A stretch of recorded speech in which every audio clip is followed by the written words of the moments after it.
नमस्कार दोस्तों, कैसे हैं आप सब। उम्मीद है आप सब अच्छे होंगे। तो चलिए शुरू करते हैं महत्वपूर्ण सामान्य ज्ञान प्रश्नों की अगली श्रृंखला।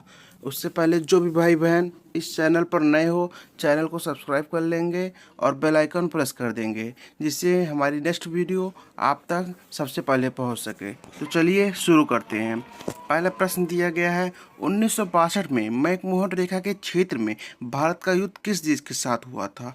Option A Bhutan, option B Nepal, option C Pakistan या फिर ऑप्शन डी चीन। तो इसका राइट आंसर हो जाएगा ऑप्शन डी चीन। चलिए अगले प्रश्न की तरफ। अगला प्रश्न दिया गया है, निम्नलिखित पुस्तकों में कौन सी पूर्व अमेरिकी राष्ट्रपति बिल क्लिंटन की आत्मकथा है। Option A my country my life, option B long walk to freedom, option C becoming या फिर ऑप्शन डी माई लाइफ। तो इसका राइट आंसर हो जाएगा option D my life. My life पूर्व अमेरिकी राष्ट्रपति बिल क्लिंटन की आत्मकथा है। चलिए अगले प्रश्न की तरफ। अगला प्रश्न दिया गया है, विश्व ओजोन दिवस कब मनाया जाता है। ऑप्शन ए 2 अक्टूबर, ऑप्शन बी 31 अक्टूबर, ऑप्शन सी 9 अगस्त या फिर ऑप्शन डी 16 सितंबर। तो इसका राइट आंसर हो जाएगा ऑप्शन डी 16 सितंबर को ही विश्व ओजोन दिवस मनाया जाता है। चलिए नेक्स्ट प्रश्न की तरफ। नेक्स्ट प्रश्न दिया है, गिने गुणांक का प्रयोग किसके लिए किया जाता है। ऑप्शन ए आय समानता को मापने के लिए, ऑप्शन बी आय की असमानता को मापने के लिए, ऑप्शन सी आय वितरण को मापने के लिए या फिर ऑप्शन डी लाभ हानि को मापने के लिए। तो इसका राइट आंसर हो जाएगा ऑप्शन बी आय की असमानता को मापने के लिए गिनी गुणांक का प्रयोग किया जाता है। चलिए अगले प्रश्न की तरफ। अगला प्रश्न दिया गया, जीएसटी परिषद में कितने सदस्य हैं। Option A 33, option B 35, option C 25 या फिर ऑप्शन डी 23। तो इसका राइट आंसर हो जाएगा ऑप्शन ए 33 सदस्य हैं। चलिए अगले प्रश्न की तरफ। अगला प्रश्न दिया गया है, निम्नलिखित में से कौन सी गर्म धारा है। ऑप्शन ए ब्राजील की धारा, ऑप्शन बी फॉकलैंड की धारा, ऑप्शन सी लेब्राडोर की धारा या फिर ऑप्शन डी कनारी की धारा। तो इसका राइट आंसर हो जाएगा ऑप्शन ए ब्राजील की धारा गर्म जल धारा है। चलिए अगले प्रश्न की तरफ। अगला प्रश्न दिया गया है, निम्नलिखित विकल्पों में से कौन सा एक सही सुमेलित नहीं है। जो सही सुमेलित नहीं वो पूछा गया है। ऑप्शन ए भारत का कुल क्षेत्रफल 32,87,263 वर्ग किलोमीटर है। ऑप्शन बी भारत का अक्षांशीय विस्तार 8 डिग्री 4 अंश उत्तरी अक्षांश से लेकर 37 डिग्री 6 अंश उत्तरी अक्षांश तक का है।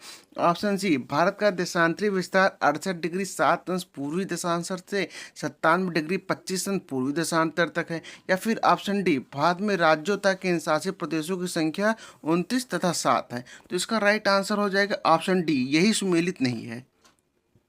चलिए अगले प्रश्न की तरफ। अगला प्रश्न दिया गया है, अंडमान तथा निकोबार द्वीप समूह का सर्वोच्च शिखर सैंडल पीक निम्नलिखित में से किस स्थान पर स्थित है।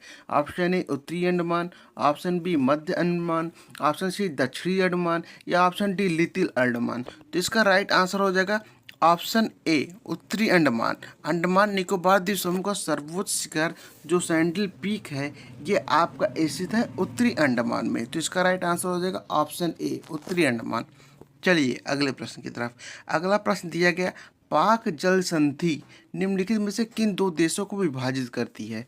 Option A Bharat Pakistan, option B Bharat और श्रीलंका, ऑप्शन सी जी भारत और बांग्लादेश या फिर ऑप्शन डी इनमें से कोई नहीं। तो इसका राइट आंसर हो जाएगा ऑप्शन बी भारत और श्रीलंका को पाक जल संधि द्वारा अलग किया जाता है। चलिए अगले प्रश्न की तरफ। अगला प्रश्न दिया गया है, निम्नलिखित वेदों में से किसे ब्रह्म वेद के नाम से भी जाना जाता है। तो ब्रह्म वेद के नाम से किसे जाना जाता है। ऑप्शन ए ऋग्वेद को, ऑप्शन बी यजुर्वेद को, ऑप्शन सी सामवेद को या ऑप्शन डी अथर्ववेद को। तो इसका राइट आंसर हो जाएगा ऑप्शन डी अथर्ववेद को ब्रह्मवेद के नाम से भी जाना जाता है। चलिए अगले प्रश्न की तरफ। अगला प्रश्न दिया गया है, निम्नलिखित में से किसकी तुलना मैकियावेली के प्रिंस से की जाती है। मैकियावेली द्वारा रचित एक ग्रंथ था प्रिंस ऑफ ग्रंथावली। तो इसकी तुलना किससे की जाती है। ऑप्शन ए तिरुवल्लुर का तिरुवल्कुरल, ऑप्शन बी वात्स्यायन का कामसूत्र, ऑप्शन सी कौटिल्य का अर्थशास्त्र या फिर ऑप्शन डी कालिदास का मालविकाग्निमित्रम। तो इसका राइट आंसर हो जाएगा ऑप्शन सी कौटिल्य के अर्थशास्त्र की तुलना मैकियावेली के प्रिंस ऑफ ग्रंथावली से किया जाता है। चलिए अगला प्रश्न। अगला प्रश्न दिया गया है, कृष्णदेव राय के दरबार में अष्टदिग्गज कौन थे। ऑप्शन ए 8 महासेनापति, ऑप्शन बी 8 परामर्शदाता, ऑप्शन सी 8 तेलुगु कवि, या फिर ऑप्शन डी 8 मंत्री। तो इसका राइट आंसर हो जाएगा 8 तेलुगु कवियों का जो समूह था वो अष्टदिग्गज कहलाते थे कृष्णदेवराय के दरबार के। चलिए अगला प्रश्न दिया गया है, दिल्ली में निम्नलिखित सुल्तानों में से किसने सिजदा और पैबोस की व्यवस्था शुरू की थी? Option A Ghiyasuddin Balban, option B Mohammad bin Tughlaq, option C Nasiruddin Mahmud, या फिर ऑप्शन डी कुतुबुद्दीन ऐबक। तो इसका राइट आंसर हो जाएगा ऑप्शन ए गयासुद्दीन बलबन ने ही सिजदा और पैबोस की व्यवस्था शुरू की थी सल्तनत काल में। चलिए अगले प्रश्न की तरफ। अगला प्रश्न दिया गया है, निम्नलिखित में से कौन सी घटना सबसे पहले घटित हुई थी? Option A Kheda Satyagraha, option B Champaran Satyagraha, option C सविनय अवज्ञा आंदोलन, या फिर ऑप्शन डी असहयोग आंदोलन। तो इसका राइट आंसर हो जाएगा ऑप्शन बी चंपारण सत्याग्रह। उसके बाद खेड़ा सत्याग्रह, फिर उसके बाद असहयोग आंदोलन, फिर उसके बाद सविनय अवज्ञा आंदोलन शुरू किया गया था। चलिए अगले प्रश्न की तरफ। अगला प्रश्न दिया गया है, भारतीय संविधान के अंतर्गत वर्णित अनुसूचियों में से कौन सी एक अनुसूची राज्यों, संघ, राज्य क्षेत्रों के नाम तथा उनके राज्य क्षेत्र विस्तार का ब्यौरा प्रदान करती है? ऑप्शन ए चतुर्थ अनुसूची, ऑप्शन बी तृतीय अनुसूची, ऑप्शन सी द्वितीय अनुसूची, या फिर ऑप्शन डी प्रथम अनुसूची। तो इसका राइट आंसर हो जाएगा ऑप्शन डी प्रथम अनुसूची। चलिए अगले प्रश्न की तरफ। अगला प्रश्न दिया गया है, भारत के नियंत्रक तथा महालेखा परीक्षक का कार्यकाल कितने वर्ष का होता है? ऑप्शन ए 7 वर्ष, ऑप्शन बी 6 वर्ष, ऑप्शन सी 5 वर्ष, या ऑप्शन डी 4 वर्ष। तो इसका राइट आंसर हो जाएगा ऑप्शन बी 6 वर्ष। जो भारत के नियंत्रक और महालेखा परीक्षक होते हैं उनका कार्यकाल 6 वर्ष का होता है। चलिए अगले प्रश्न की तरफ। अगला प्रश्न दिया गया है, भारतीय संविधान में वर्णित अनुच्छेद 170 के अनुसार किसी राज्य की विधानसभा में सदस्यों की अधिकतम तथा न्यूनतम संख्या क्रमशः कितनी हो सकती है? ऑप्शन ए 500 तथा 60, ऑप्शन बी 500 तथा 50, ऑप्शन सी 500 तथा 40, ऑप्शन डी 500 तथा 30। तो इसका राइट आंसर हो जाएगा ऑप्शन ए अधिकतम संख्या 500 तथा न्यूनतम संख्या 60 हो सकती है। चलिए अगले प्रश्न की तरफ। अगला प्रश्न दिया गया है, भारतीय शासन द्वारा राजकीय चिन्ह किस तिथि को अंगीकृत किया गया? ऑप्शन ए 22 जुलाई 1947, ऑप्शन बी 15 अगस्त 1947, ऑप्शन सी 24 जनवरी 1950, या ऑप्शन डी 26 जनवरी 1950। तो इसका राइट आंसर हो जाएगा ऑप्शन डी 26 जनवरी 1950 को ही भारत शासन द्वारा राजकीय चिन्ह अंगीकृत किया गया। चलिए अगले प्रश्न की तरफ। अगला प्रश्न दिया गया है, भारत के उच्च न्यायालयों के न्यायाधीशों के वेतन तथा भत्ते निम्नलिखित में से किससे दिए जाते हैं? तो भारत के उच्च न्यायालयों के न्यायाधीशों के वेतन के बारे में बात की गई। तो ऑप्शन ए राज्य की संचय निधि से, ऑप्शन बी राज्य की आकस्मिक निधि से, ऑप्शन सी भारत की संचय निधि से, या फिर ऑप्शन डी भारत की आकस्मिक निधि से। तो इसका राइट आंसर हो जाए राज्य की संचित निधि से। Option A is the right answer.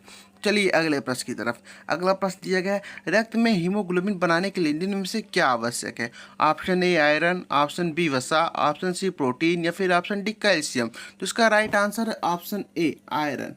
Haemoglobin बढ़ाने के लिए आयरन की आवश्यकता होती है। चलिए अगले प्रश्न की तरफ। अगला प्रश्न दिया गया है, ग्लाइकोजन की एकल इकाई क्या है? Option A galactose, option B fructose, option C mannose, या फिर ऑप्शन डी ग्लूकोज। तो इसका राइट आंसर हो जाएगा ऑप्शन डी ग्लूकोज। ग्लाइकोजन की एकल इकाई ग्लूकोज होती है। चलिए अगले प्रश्न की तरफ। अगला प्रश्न दिया गया है, निम्नलिखित में से किसी ग्रह की गति के नियमों का प्रतिपादन करने का श्रेय दिया जाता है? Option A Isaac Newton, option B Tycho Brahe, option C Johannes Kepler, या फिर ऑप्शन डी गैलीलियो गैलीली। तो इसका राइट आंसर हो जाएगा ऑप्शन सी जोहान्स केपलर को ही ग्रह की गति के नियमों का प्रतिपादन करने का श्रेय दिया जाता है। चलिए अगले प्रश्न की तरफ। अगला प्रश्न दिया गया है, चमगादड़ किस प्रकार की ध्वनि तरंगों के परावर्तन का उत्सर्जन तथा अनुसंधान करके शिकार को खोजते हैं और अंधेरी रात में उड़ते हैं? ऑप्शन ए ध्वनि तरंगे, ऑप्शन बी अति ध्वनि तरंगे, ऑप्शन सी अवध्वनिक तरंगे, या फिर ऑप्शन डी पराध्वनि तरंगे। तो इसका राइट आंसर हो जाएगा ऑप्शन डी पराध्वनि तरंगे। चलिए अगले प्रश्न की तरफ।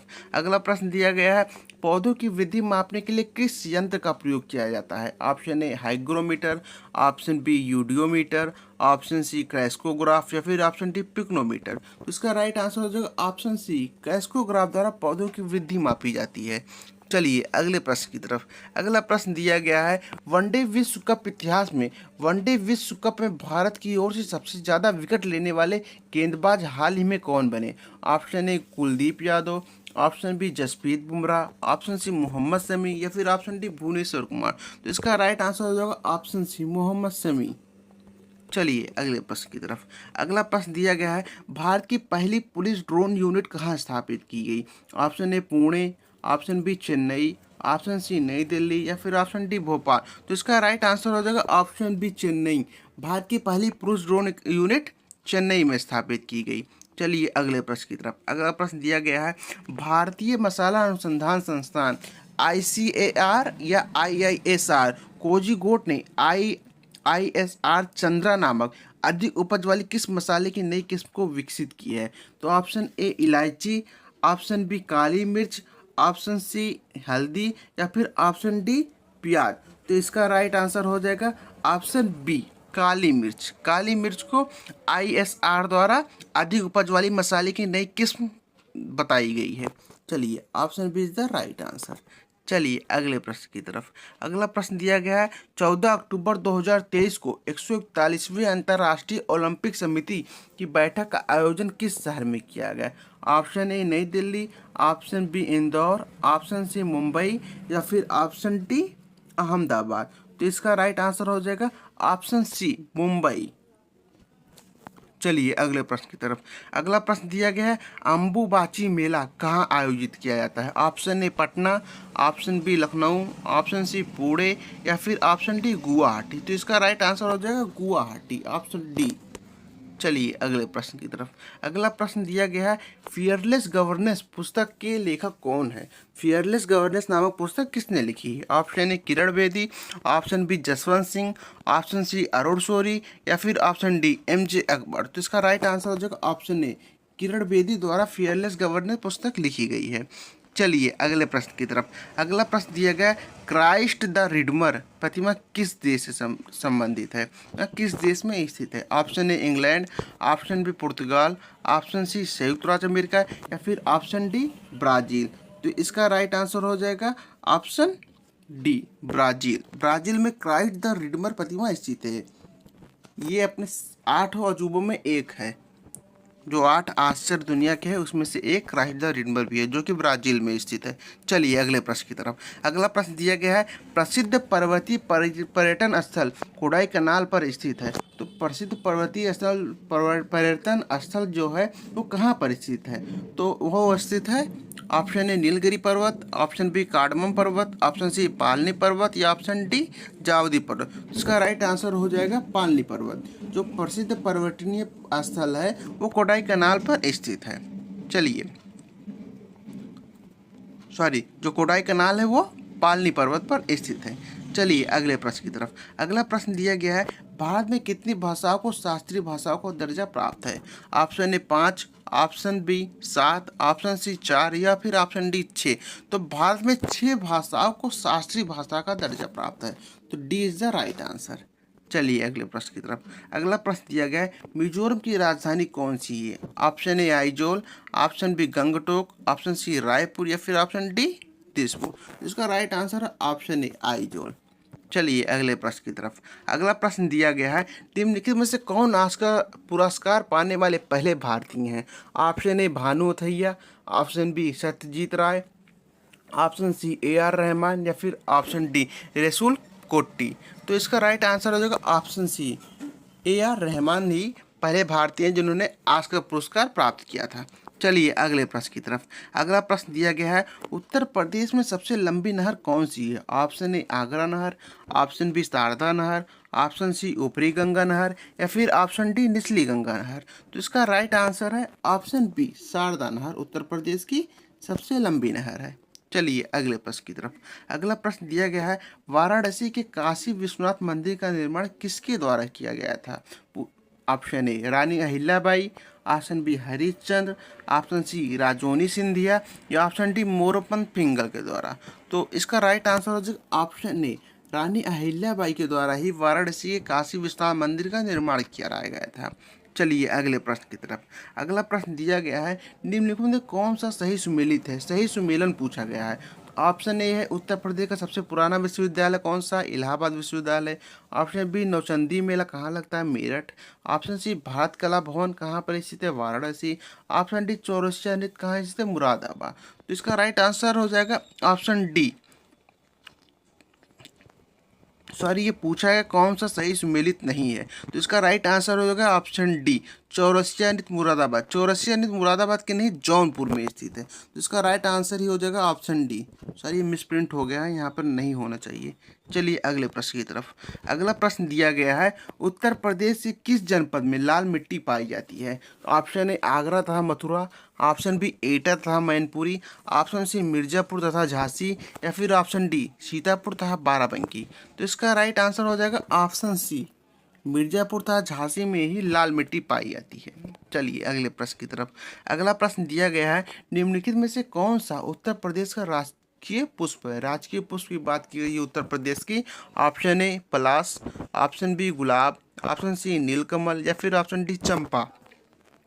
तो इसका राइट आंसर हो जाएगा ऑप्शन ए पलाश। पलाश ही उत्तर प्रदेश का राजकीय पुष्प है। चलिए अगले प्रश्न की तरफ। अगला प्रश्न सूची दी गई है, सूची 1 और सूची 2 से मिलान करना है। तो क्या सूची में मेला उसका स्थान दिया गया है? तो ऑप्शन ए है देवीपाटन मेला कहाँ लगता है, ऑप्शन बी का है बटेश्वर मेला कहाँ लगता है, ऑप्शन सी दिया ददरी पशु मेला कहाँ लगता है, या ऑप्शन डी दिया तिगरी मेला कहाँ लगता है। तो ऑप्शन ए देवीपाटन मेला। देवीपाटन मेला ये बलरामपुर में लगता है, तो इसका आंसर हो जाएगा 1 का 3। चलिए दूसरा बटेश्वर मेला। बटेश्वर मेला कहाँ लगता है? बटेश्वर मेला लगता है आगरा में, तो बी का 1 हो जाएगा राइट आंसर। आप सी ददरी पशु मेला। ददरी पशु मेला कहाँ? ये ददरी पशु मेला लगता है बलिया में, तो इसका 4 हो जाएगा। तिगरी मेला। तिगरी मेला कहाँ लगता है? अमरोहा में। तो 1 का 3 बी का 1, 1 का 3 बी का 1। तो ऑप्शन नंबर डी में ही मिल रहा है, तो option number D is the right answer. चलिए अगले प्रश्न की तरफ। अगला प्रश्न दिया है जीएसटी कितने प्रकार की होती है? Option A 2, option B 3, option C 5, option D 4। तो जीएसटी 4 प्रकार की हो। Option D is the right answer.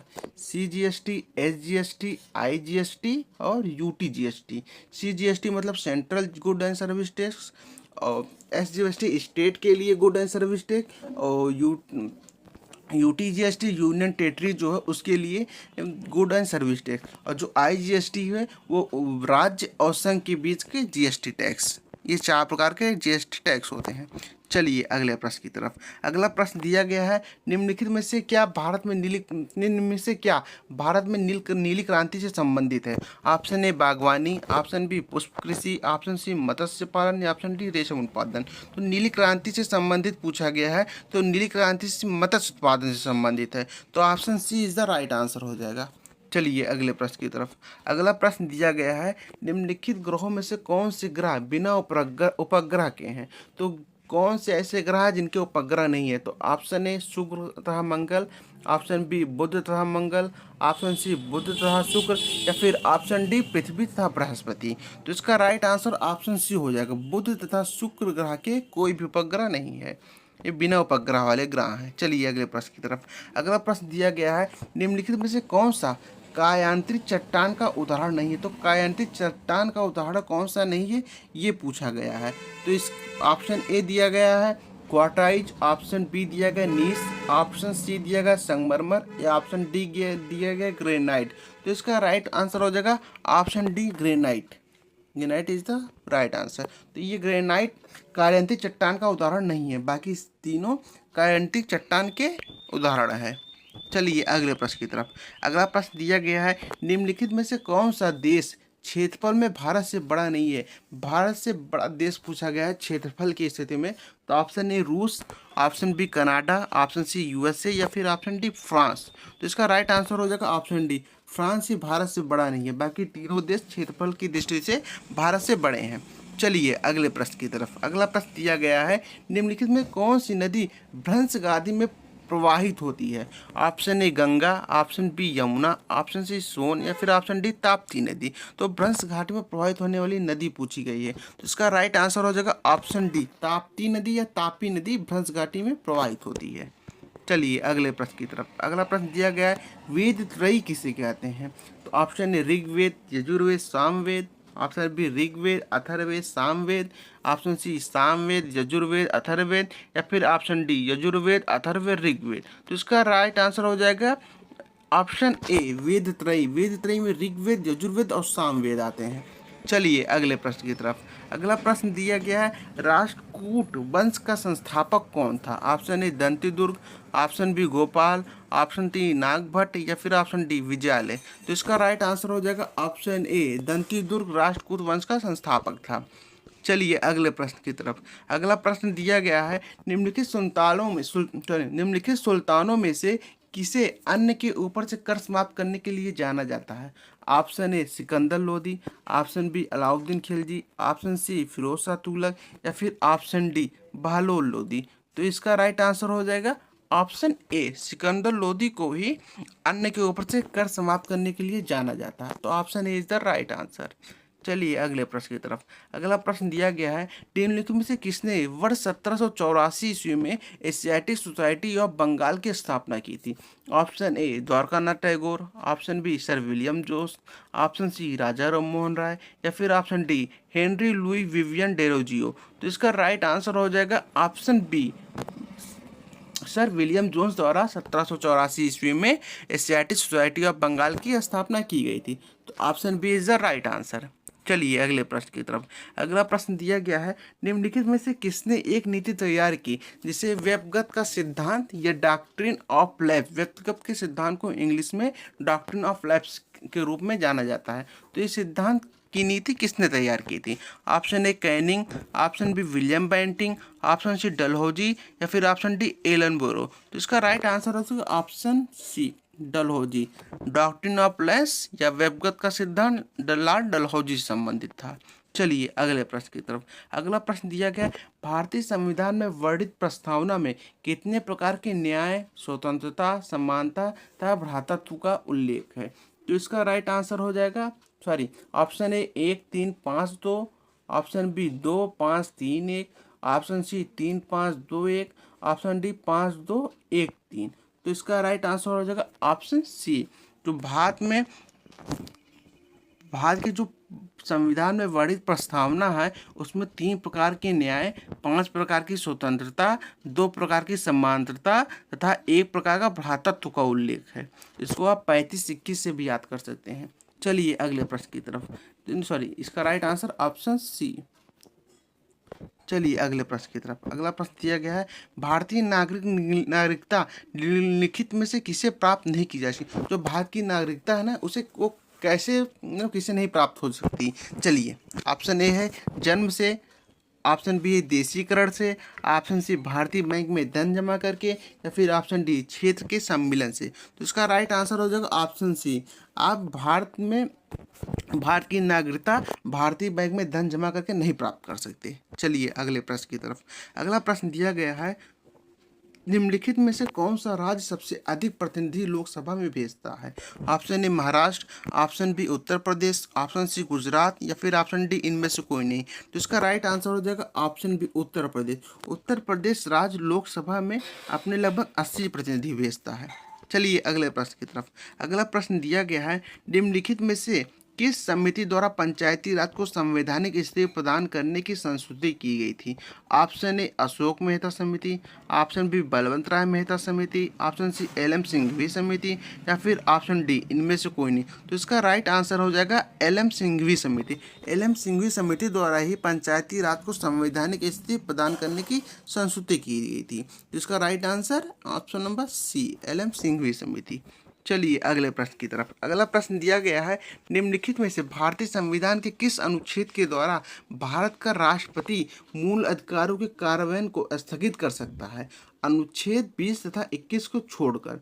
तो ऑप्शन ए अनुच्छेद 352, ऑप्शन बी अनुच्छेद 356, ऑप्शन सी अनुच्छेद 359, या फिर ऑप्शन डी अनुच्छेद 360। तो इसका राइट आंसर हो जाएगा ऑप्शन सी अनुच्छेद 359 द्वारा ही भारत का राष्ट्रपति भारत के मूल अधिकारों के कार्यान्वयन को स्थगित कर सकता है, लेकिन अनुच्छेद 20 और 21 को छोड़कर। चलिए अपने अगले क्वेश्चन की तरफ। अगला क्वेश्चन दिया गया है, निम्नलिखित में से कौन सा फूल का नर हिस्सा होता है। तो फूल का नर हिस्सा क्या होता है पूछा गया। ऑप्शन ए पुष्प योनि, ऑप्शन बी वर्तिका, ऑप्शन सी वर्तिकाग्र, या फिर ऑप्शन डी पुष्प केसर। तो इसका राइट आंसर हो जाएगा ऑप्शन डी, पुष्प केसर ही फूल का नर हिस्सा होता है। चलिए अगले प्रश्न की तरफ। अगला प्रश्न दिया गया है, कार्निया के पीछे एक गहरे रंग की पेशी संरचना होती है जिसे कहा जाता है। Option A pupil, option B दृष्टिपटल, ऑप्शन सी परितारिका, या फिर ऑप्शन डी लेंस। तो इसका राइट आंसर हो जाएगा ऑप्शन सी परितारिका, iris. C is the right answer. चलिए अगले प्रश्न की तरफ चलते हैं। अगला प्रश्न दिया गया है, भूकंप के दौरान कंपन को मापने के लिए किस यंत्र का उपयोग किया जाता है। ऑप्शन ए रिएक्टर मापकरण, ऑप्शन बी मरकैली मापकम, ऑप्शन सी सिस्मोग्राफ, या फिर ऑप्शन डी हाइग्रोमीटर। तो इसका राइट आंसर हो जाएगा ऑप्शन सी सिस्मोग्राफ। चलिए अगले प्रश्न की तरफ। अगला प्रश्न दिया गया है, निम्नलिखित में से कौन सा विटामिन सी का सर्वाधिक प्रचुर स्रोत है। अर्थात विटामिन सी सर्वाधिक मात्रा में किस में पाई जाती है। ऑप्शन ए सोया दूध, ऑप्शन बी सेब, ऑप्शन सी आंवला, या फिर ऑप्शन डी गाजर। तो इसका राइट आंसर हो जाएगा ऑप्शन सी, आंवला में ही विटामिन सी सर्वाधिक मात्रा में पाई जाती है। चलिए अगले प्रश्न की तरफ। अगला प्रश्न दिया गया है, समुद्री जल में कौन सा खनिज लवण प्रमुख मात्रा में घुला होता है। Option A calcium sulphate, option B calcium chloride, option C calcium carbonate, या फिर ऑप्शन डी सोडियम क्लोराइड। तो इसका राइट आंसर हो जाएगा ऑप्शन डी, सोडियम क्लोराइड खनिज लवण प्रमुख मात्रा में समुद्री जल में घुला होता है। तो option D is the right answer. चलिए अब आपका प्रश्न समाप्त हो गया है। उम्मीद है आपको ये सीरीज़ पसंद आई होगी।